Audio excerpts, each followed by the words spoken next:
কোনো মতাদর্শ প্রতিষ্ঠা বা মতাদর্শকে সার্ভ করার প্ল্যাটফর্ম না।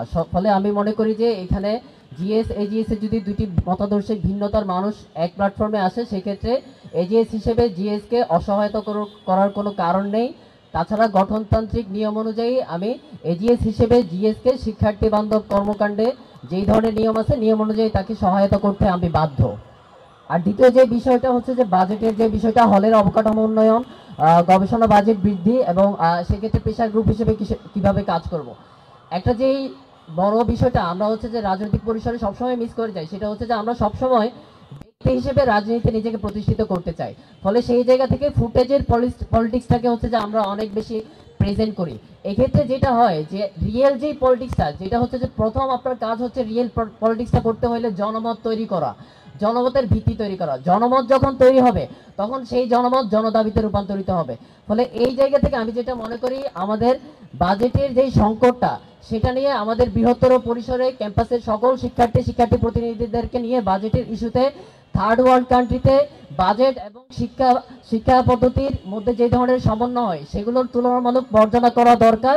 এবং সেইগুলোর মধ্য দিয়েই আমরা একটা জনমতের মধ্য দিয়ে আমরা একটা সিদ্ধান্তে আসতে পারবো, আমরা একটা প্রেসার গ্রুপ হিসেবে কাজ করতে পারবো, যেখানে হচ্ছে যে শিক্ষার্থীদের বাজেটের বিষয়টা এনশিওর করা হবে। এজিএস এর ডেফিনিশন কি? Assistant general secretary. এখন জেনারেল সেক্রেটারিকে সহায়তা করাই হলো আমার কাজ। এখন জিএস যদি অন্য পলিটিক্যাল পার্টি বা অন্য কোনো প্যানেল থেকে সিলেক্টেড হয়, তাকে আমার সহযোগিতা করা আমার কাজ হবে। কিন্তু সেটা যদি আমার স্টুডেন্টের বিরুদ্ধে গিয়ে যদি কাজ করে, সেটার জন্য সেই সময় আমি ভেটো করার জন্য বাধ্য থাকবো। কারণ at the end of the day first and foremost কাজ হলো আমার স্টুডেন্ট ফার্স্ট। স্টুডেন্টের ডেভেলপমেন্টের জন্য আমি ইলেক্টেড হয়ে এজিএস হিসাবে এখানে এসেছি। স্টুডেন্টের জন্য আমার কাজ করতে হবে। এবং যদি একটা প্ল্যাটফর্মে এসে দেন আমার সবার জন্য একটা কনসেনসাসে এসে অ্যান্সারটা বের করতে হবে যে কিভাবে আমি আমার স্টুডেন্টের সাথে কাজ করতে হবে। অ্যান্ড সেকেন্ড প্রশ্নটার উত্তর হিসেবে আমি কাজ করব যে প্রেশার গ্রুপ হিসেবে আমি কিভাবে বাজেটের বিনির্মাণটা কি হেল্প করব। ফার্স্ট অফ অল, আমি যারা অ্যাকাউন্টেবল, যারা এগুলোকে হ্যান্ডেল করতেছে, অ্যাকাউন্টস করতেছে, তাদেরকে আমি কোয়েশ্চেন করব আপনাদের বাজেটে কিভাবে কোন জায়গায় স্পেন্ড করছেন, ওটার বাজেটের এক্সপেন্ডিচার কোথায় কি করছেন, সেটার জন্য আমি আস্ক করব। এবং যদি না হয় আমি তাদেরকে আইনানুগ ব্যবস্থা নিব। With that I would like to conclude my speech.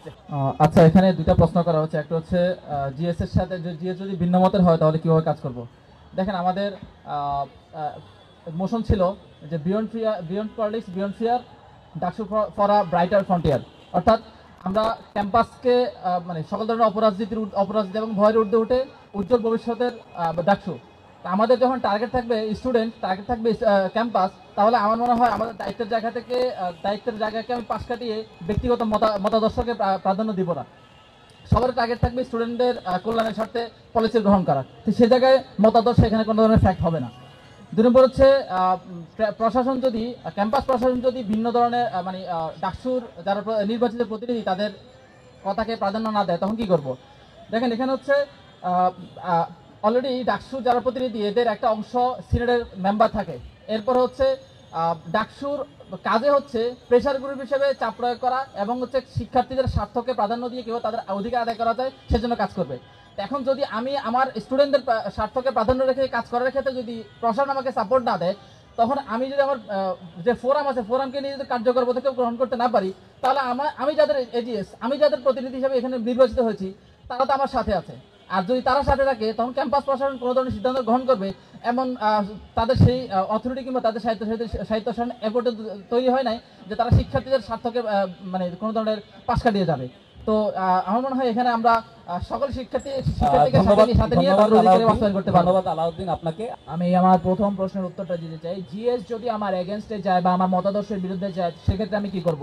আমার মনে হয় না এবারে যারা ডাকসুতে ভিপি, জিএস, এজিএস পদে দাঁড়িয়েছেন তারা কোনো ধরনের অবিচক্ষণের মতো কাজটা করবেন। কারণ বিগত 17 বছরে যে নিষিদ্ধ সংগঠন ছাত্রলীগ ছিল, তারা কিন্তু কি একচেটিয়াভাবে নির্বাচন করেছে এবং একচেটিয়াভাবে তাদের যে কর্মকাণ্ড সেগুলো প্রশাসনের বিরুদ্ধে চাপ প্রয়োগ করেছে। জিএস যদি আমার মতাদর্শের বিরুদ্ধে যায়, অর্থাৎ শিক্ষার্থীদের মতাদর্শের বিরুদ্ধে যদি যায়, তাহলে সেক্ষেত্রে তাকে কোনোভাবে মানে প্রতিহিংসামূলক আচরণের মাধ্যমে আমি তাকে প্রভাবিত করার চেষ্টা করব না। আমি চেষ্টা করব যাতে তাকে সৌহার্দ্যপূর্ণভাবে তাকে বোঝানো যে এই জিনিসটা কেন বিশ্ববিদ্যালয়ের জন্য ভালো, এই জিনিসটা কেন বিশ্ববিদ্যালয়ের জন্য ভালো না, বা শিক্ষার্থীদের জন্য কল্যাণমূলক বা কল্যাণমূলক না, এই জন্য তাকে সৌহার্দ্যপূর্ণভাবে বোঝানো। সেটাও যদি সম্ভব না হয়, তাহলে যাদের ম্যান্ডেট নিয়ে আমি আসবো, যাদের ম্যান্ডেট নিয়ে আমি নির্বাচিত হব, তাদের সেই গণস্বাক্ষর কার্যক্রম চালানো, যাতে করে কি তারা এই বিষয়ে যদি তারা ভালো মন্দ বা গণতান্ত্রিক প্রক্রিয়া যেটা রয়েছে সেটার মাধ্যমে তাদের রায়টা তারা দিতে পারেন। দ্বিতীয় যে প্রশ্নটা রয়েছে সেটা হচ্ছে বাজেট নিয়ে। তো বাজেট নিয়ে আসলে কি বিষয়, বাজেট নিয়ে তো কাজটা আমার না, আমি এখানে কোনো এক্সিকিউটিভ বডি না, আমি এখানে হচ্ছে শিক্ষার্থীদের প্রতিনিধি, আমি এখানে হচ্ছে প্রেশারার। আমি আমার হয়ে সেই ভয়েসটা রেজ করতে পারি, সেই অ্যাকাউন্টেবিলিটিতে আনতে পারি প্রশাসনকে, যে কেন আপনারা এই কাজটি করছেন না, কেন এই কাজটা হতে যাচ্ছে না, বা কেন এই কাজটি করা হবে না। আপনারা জানেন যে কোনো বিশ্ববিদ্যালয় প্রশাসনের যদি কোনো একটা কাজ বাস্তবায়ন করতে হয়, সেটা 4টি পদ্ধতি রয়েছে, অর্থাৎ এক হচ্ছে শিক্ষার্থীদের ম্যান্ডেট, শিক্ষকদের ম্যান্ডেট, এরপর হচ্ছে প্রস্তাবন, এরপর ভিসির কাছে বা সিন্ডিকেটের কাছে সেই জিনিসটা উত্থাপন। প্রথম প্রশ্নের দিকে যাই। প্রথম প্রশ্নতে বলা হয়েছে যে জিএস যদি অন্য মতাদর্শের হয় তাহলে আমি কি করব। দেখুন, আমি মনে করি এবারে ডাকসুর মানে প্রতিপাদ্য হবে দুইটা, সহনশীলতা এবং প্রতিরোধ। তো যদি আমার ভিন্ন মতাদর্শের কেউ জিএস হয়, প্রথমত আমাদের সহনশীলতার যে চর্চা এবারে ডাকসুর মাধ্যমে আমাদের যে ফিল্ড অ্যাসেসমেন্ট আমরা দেখেছি, বা সহনশীলতার চর্চা খুবই ভালোভাবে হচ্ছে, এবং আমরা আশা করছি ডাকসু পরবর্তী সময়ে সহনশীলতার চর্চাটা জারি থাকবে এবং আমার পক্ষ থেকে জারি থাকবে। আমি জিএসকে সর্বোচ্চ সহায়তা করতে এখানে বাধ্য, আমি গঠনতন্ত্র অনুযায়ী। কিন্তু যদি জিএস তার রাজনৈতিক মতাদর্শ বা কোনো মতাদর্শ যেটা ডাকসুর গঠনতন্ত্রের সাথে যায় না সেটা বাস্তবায়ন করার চেষ্টা করে, তাহলে আমার প্রতিরোধ ওখানে জারি থাকবে। কারণ আমি শিক্ষার্থীদের ম্যান্ডেট নিয়ে এজিএস হব, আমি জিএস এর ম্যান্ডেট নিয়ে এজিএস হব না। দ্বিতীয় প্রশ্নের যদি যাই, যে আমাদের তো বাজেট নিজেদের নাই। দেখেন, আমাদের বাজেট নাই আমরা জানি, রায়টাও আমাদের পক্ষ থেকেই কখনো আসে না, সিদ্ধান্ত আসে প্রশাসনের পক্ষ থেকে। কিন্তু সিদ্ধান্ত আসার যে প্রেক্ষাপট এটা তৈরি করে ছাত্ররা, ডাকসু হচ্ছে ওই সিদ্ধান্ত তৈরি করার প্রেক্ষাপট। ডাকসুর মাধ্যমে আমি আমার পিছনে হাজার হাজার শিক্ষার্থীর ভোট থাকবে, ম্যান্ডেট থাকবে। আমি চাই শিক্ষার্থীদের কল্যাণে প্রশাসন যেন বাধ্য হয় বাজেট বৃদ্ধি করতে, যেখানে বাজেট নাই সেখানে বাজেট বরাদ্দ করতে, যেখানে বাজেট লাগবে সেখানে বাজেট বৃদ্ধি করতে। বাজেট আমার থাকবে না, আমি এটা জেনে এই জায়গায় প্রতিদ্বন্দ্বিতা করতে এসেছি, এবং আমি বিশ্বাস করি এবারে ডাকসুর মাধ্যমে যে বাজেট যে বৃদ্ধির যে ব্যাপারটা এটা জানি। থ্যাংক ইউ, ধন্যবাদ। আমার রাজনৈতিক চিন্তা আমার অধিকার সচেতনতা এবং আমার অধিকার আদায়ের ভাষা। আমি বিশ্বাস করি আসন্ন ডাকসু নির্বাচন 2025-এ আমাদের শিক্ষার্থীরা মানে আমরা সবাই মিলে যেই ভিপি পদপ্রার্থীকে নির্বাচিত করব কিংবা যেই জিএস পদপ্রার্থীকে নির্বাচিত করব, তার সাথে আমার এই জায়গায় কোনো ক্ল্যাশ থাকবে না। সে অবশ্যই শিক্ষার্থীদের যৌক্তিক অধিকার এবং যৌক্তিক দাবি নিয়েই ডাকসুতে এসেছে বলে বিশ্বাস রাখবো। সেই জায়গা থেকে তো আমি তাকে প্রথমত ভিন্নমত বলতেই পারি না। তবে প্রশ্নটা যেহেতু এসেছে, প্রশ্নটা একটু এক্সপ্লেন করি। ভিন্নমত বলতে এখানে রাজনৈতিক আদর্শ, কালচারাল আদর্শ কিংবা তার চলাফেরা, তার চলন বলন সব কিছুর ক্ষেত্রে কথা বলার ধরনও হতে পারে। এই বিভিন্ন রকম জায়গা থেকে আমি বিশ্বাস করি, আমি অনেক প্ল্যাটফর্মে কাজ করেছি, আমি অনেক দিন অনেক বছর ধরে সোশ্যাল অ্যাক্টিভিজম করে আসছি, বিভিন্ন প্ল্যাটফর্মে লিডারশিপে আমি নেতৃত্ব দিয়েছি, কখনো প্রেসিডেন্ট, কখনো সমন্বয়ক হিসেবে। সেই জায়গা থেকে আমি বিশ্বাস করি আমার পরমত সহিষ্ণুতা এবং দল মত নির্বিশেষে মানুষের জন্য কাজ করার যে স্পৃহাটা সেটা আমার অনেক তীব্র। সেই জায়গা থেকে আমার ভিপিজিএস এর সাথে কোনো ক্ল্যাশ থাকতেই পারে না।